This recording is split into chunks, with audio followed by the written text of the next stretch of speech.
Ibu bapak, saudara-saudariku yang dikasihi oleh Tuhan, Shalom. Selamat berjumpa kembali dalam Renungan Harian Katolik Paroki Tomang, Jakarta. Hari ini hari Sabtu, tanggal 9 Maret tahun 2024. Tema renungan kita adalah yang merendahkan diri akan ditinggikan. Ibu bapak, saudara-saudariku yang dikasihi oleh Tuhan, mungkin Bapak Ibu, saudara-saudari pernah menonton film Hong Kong ya, yang sangat terkenal ya, sampai dibuat 5 seri kalau tidak salah ya. Judulnya adalah Ip Man ya, ada Ip Man 1, Ip Man 2, Ip Man 3, Ip Man 4 sampai Ip Man 5 ya. Jadi tokoh Ip Man ini adalah seorang tokoh historis ya, memang pernah hidup di Hong Kong ya. Dia adalah tokoh real ya. Ip Man ini adalah seorang master kungfu ya, aliran Wing Chun ya, yang sangat terkenal. Dan salah satu kekhasan dari Ip Man ini ya, jadi Ip Man ini mempunyai satu ciri khas bahwa dia tidak mau ya, jadi kalau ada orang mau berguru kepada dia belajar kungfu Wing Chun ya, dia tidak mau menerima murid yang sebelumnya sudah belajar ilmu bela diri ya, entah itu karate, judo, taekwondo, dia tidak mau ya. Ya istilahnya Ip Man ini kalau menerima murid maunya yang kosongan ya, yang belum pernah sama sekali belum pernah belajar aliran ilmu bela diri. Dan ini tentu membuat banyak orang heran ya, apa urusannya ya? Kenapa kok dia tidak mau menerima orang yang sudah pernah belajar ilmu bela diri yang lain? Nah, satu kali Ip Man di hadapan wartawan dia berkata, mengapa dia tidak mau menerima murid yang sudah pernah belajar ilmu bela diri. Dia maunya menerima yang betul-betul tidak pernah sama sekali belajar ilmu bela diri.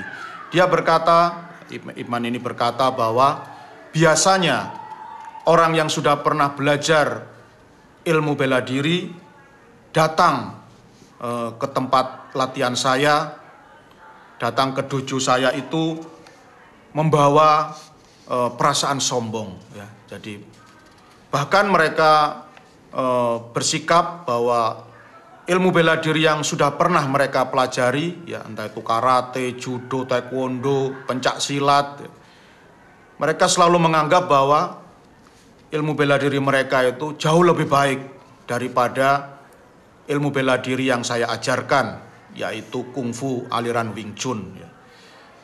Dan ini saya tidak suka ya, karena mereka datang sudah dengan membawa sikap sombong, maka apapun yang saya ajarkan kepada mereka pasti akan selalu gagal ya.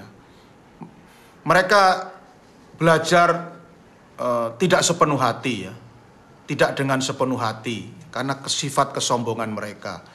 Dan progresnya juga, kemajuannya itu sangat lambat dan bahkan seringkali malah gagal ya. Itulah sebabnya mengapa saya tidak mau menerima murid yang sudah pernah belajar ilmu bela diri ya.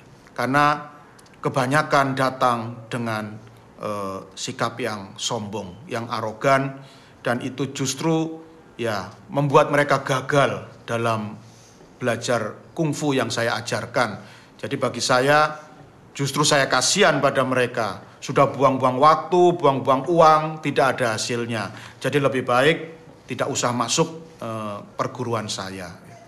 Tapi Bapak Ibu, saudara-saudari, kita tahu akhirnya tradisi Ip Man ini akhirnya berubah ya, dengan diterimanya seorang pemuda yang sudah sangat jagoan ya. Mungkin Bapak Ibu saudara-saudari juga pernah mendengar nama ini, sangat terkenal ya, namanya Bruce Lee ya. Bruce Lee ini datang berguru kepada Ip Man ini sebagai seorang jagoan yang sudah menguasai banyak ilmu bela diri, ya bahkan dia juga menciptakan sebuah aliran bela diri yang baru, namanya Jet Kundo. Ya.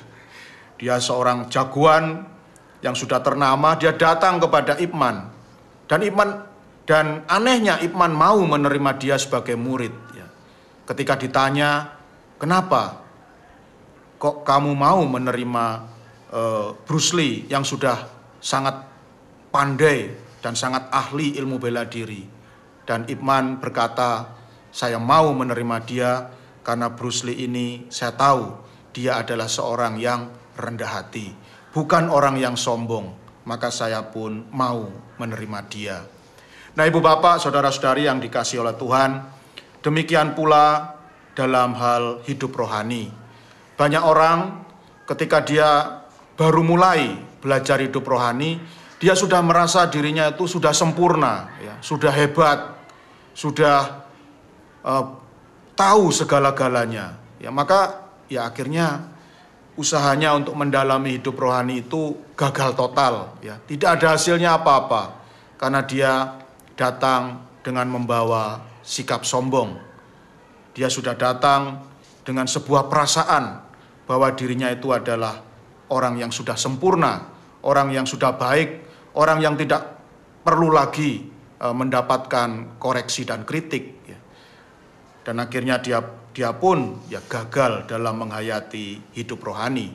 Sebaliknya orang yang rendah hati, ketika dia mulai menghayati hidup rohani, pasti kemajuan atau progresnya itu akan sangat pesat, ya, maju dengan sangat pesat karena dia mulai dengan kerendahan hati. Ibu bapak, saudara-saudari yang dikasihi oleh Tuhan, dalam Injil Lukas bab 18 ayat 9 sampai 14 yang dibacakan di dalam perayaan Ekaristi hari ini, Tuhan Yesus memberi kita sebuah perumpamaan. Ada dua orang yang datang dalam waktu yang bersamaan ke bait Allah.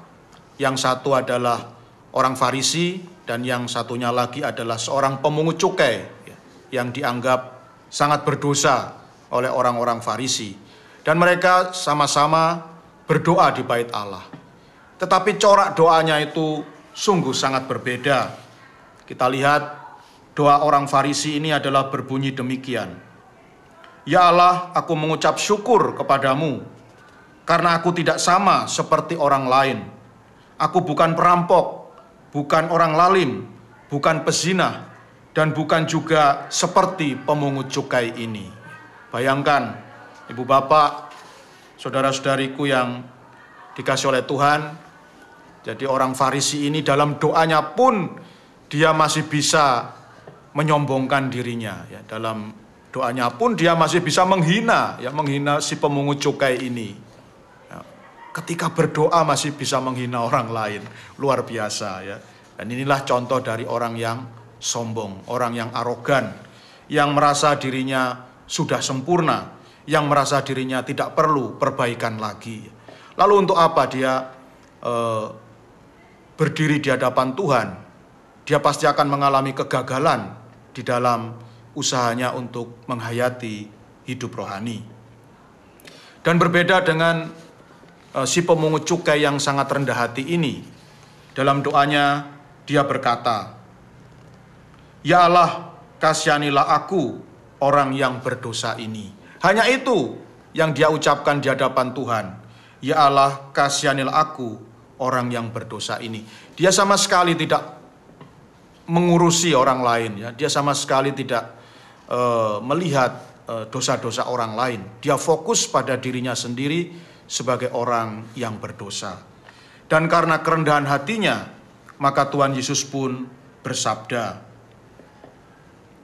Aku berkata kepadamu, orang ini pulang ke rumahnya sebagai orang yang dibenarkan oleh Allah, sedangkan orang lain itu tidak. Ya, yang dimaksud dengan orang lain ini adalah orang Farisi yang sombong itu.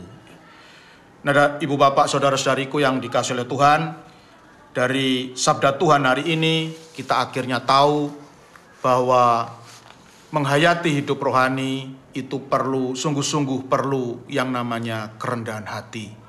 Orang yang sudah merasa dirinya sempurna, ya, orang yang arogan, yang sombong, yang sudah merasa dirinya sempurna, yang sudah tidak memerlukan perbaikan lagi karena sudah sempurna, ya, dia pasti akan mengalami kegagalan di dalam menghayati hidup rohani. Sebaliknya orang yang menganggap dirinya itu adalah rapuh, lemah, kosong, tidak bisa apa-apa, tidak punya apa-apa, justru orang inilah yang akan mengalami kemajuan yang pesat di dalam hidup rohaninya, seperti yang dikatakan oleh Tuhan Yesus. Oleh karena itu, Ibu Bapak, saudara-saudariku yang dikasihi oleh Tuhan, marilah di masa Prapaskah yang masih tersisa ini, mari kita sama-sama belajar untuk merendahkan diri di hadapan Allah. Mari ya, kita sama-sama mengakui bahwa kita semua adalah para pendosa yang sangat membutuhkan kerahiman Allah. Dan semoga dengan sikap kerendahan hati ini, yang memandang diri sendiri sebagai makhluk yang lemah, yang rapuh, yang masih butuh perbaikan, yang belum sempurna, semoga kita boleh ditinggikan oleh Allah. Semoga dengan sikap kerendahan hati ini, kita mampu memperbarui diri kita masing-masing menjadi semakin serupa dengan Yesus Kristus yang kita imani. Tuhan memberkati.